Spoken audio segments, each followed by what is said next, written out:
Right. Well, we're basically responsible for the overall management of the state's fisheries. We do get involved in federal fisheries as well, but we have a wide spectrum of both commercial and recreational fisheries that are economically important to the state and important to the citizens of the state. So our job is to make sure those fisheries are healthy and that they're managed in a way that they'll be here for generations to come.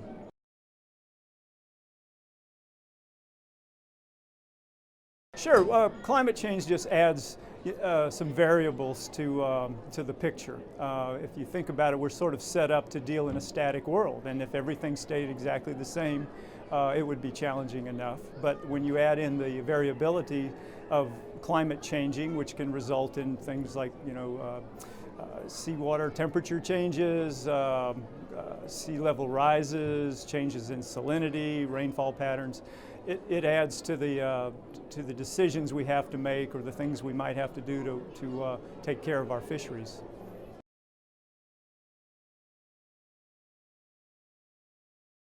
Well, there's a lot of different things, and it depends on sort of which particular factor. So related to water temperature, we've been having warmer and warmer years recently, and this year has been extremely warm in terms of water temperatures.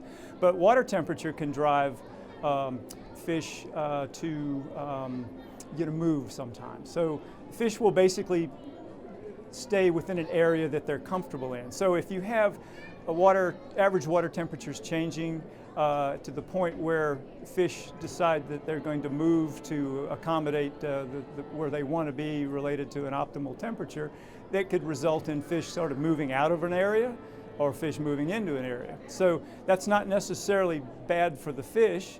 It's just that if you're a fisherman and you're in a particular area and you're depending on going out and be able to find these fish and they've sort of moved up the coast or down the coast, that can become kind of problematic for you. So that's temperature. We see also related to temperature positive and negative things. So positive could be the fact that our warmer winters have resulted in higher white shrimp crops.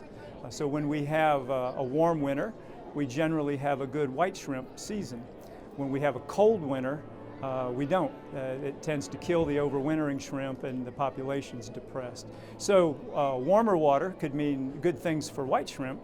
On the other hand, if it's a matter of, say for instance, shellfish harvesting and the water's a lot warmer than average, that presents problems related to human health, risks associated with bacterial reproduction. So in warmer months, where we traditionally don't harvest shellfish, months with R's in them, if sort of that period of warm water is sort of expanding, then the period where you could safely harvest and consume shellfish could actually decrease. So warmer waters might be bad for shellfish harvesting from a human health perspective, but it might be good for white shrimp. So that's a change. Also, salinity can be another issue associated with too much rain, too little rain.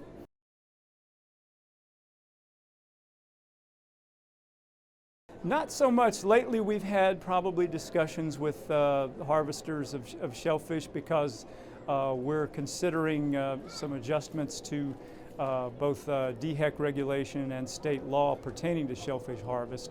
So there's been some interest in climate-related issues associated with that. We've also, again, the fishermen realize that warmer winters are good for shrimp and colder winters aren't. So, I mean, there's an awareness, I think, amongst the fishermen that the climate does have an impact on their resources and the habitats and all. But it hasn't been something that they're burning the phones up over at the moment.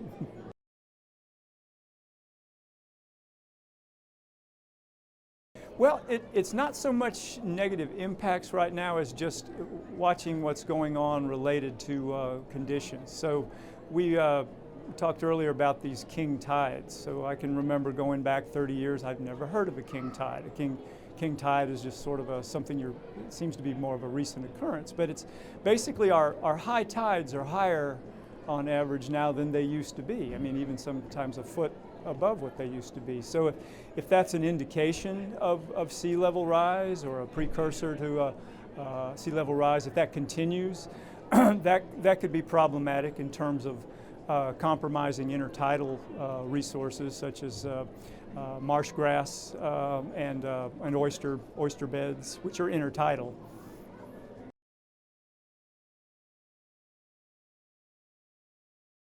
Yeah, so I think if the one thing from my perspective, I think looking at the potential for sea level rise and mean sea level rise over time, and it has. I mean, sea level has been rising for thousands of years.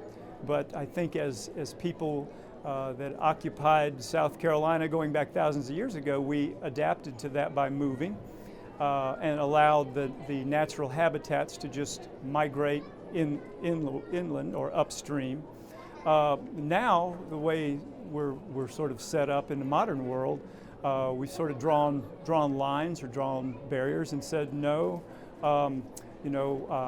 We have a title to this property, we're not moving, or we're not going to allow the natural progression of the marshes or the oyster reefs to kind of move inland. So that's a particularly difficult thing to deal with, is how do we accommodate the natural movement of estuarine ecosystems if we're going to say, no, we're going to draw a line here and not allow it to move. I guess that's what I call the sea level rise conundrum for us, is just how do we deal with that as a society? How do we accommodate what may need to happen to preserve our estuarine habitats, but at the same time, be respectful of personal rights and things.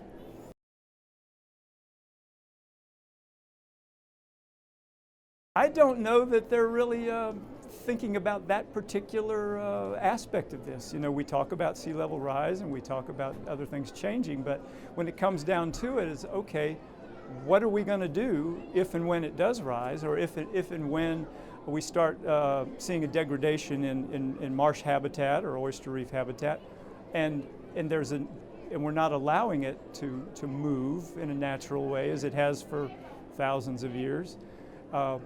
I don't really hear that a lot, because it's tough.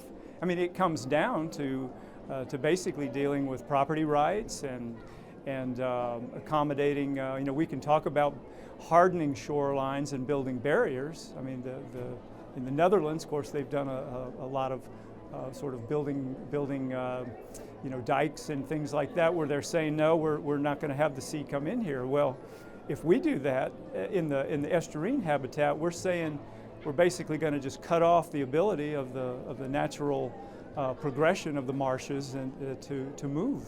And I don't think we want to do that, because once the marshes go and the estuarine habitat goes, so go the fisheries resources.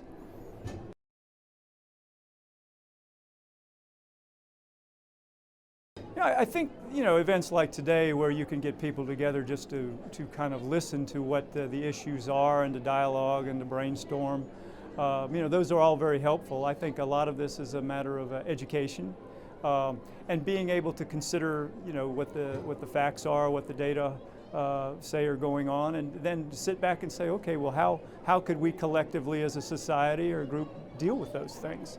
Again, there's no simple solutions. It's not a simple problem. It's a rather complex problem in terms of, as you mentioned, it affects people's livelihoods. It affects literally where they live.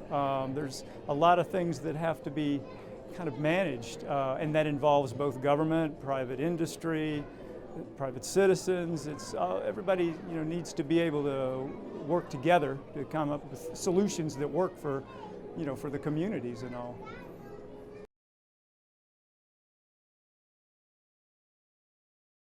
Well, so sea level rise became very personal for me in terms of something that I found when I first started to work for the department. I was diving offshore in about 85 feet of water, and in an area where there had been some scouring through the sand, and there was marl, or the Pleistocene marl, exposed. And so these are sediments that were put down thousands of years ago into this hardened marl. Well, out of this marl came a branch of a cypress tree. And I realized that that cypress tree didn't float there. It was actually laid down at the time that the marl was formed. And so I thought, well, that's pretty significant. And I grabbed a piece of it, took it back to the lab. It sat in the lab for many years until we finally provided it as a sample to be analyzed for carbon-14 dating. And it turned out that that cypress tree was about 9,000 or so years old. And so that told me that at one time, about 20 miles offshore, there had been a cypress forest or in the vicinity. So that means going back 10,000 or so years ago, the coast of South Carolina was 10, 15, 20 miles farther out. So sea level has been rising, changes have been occurring over these thousands of years, and they're probably still occurring in terms of additional sea level rise.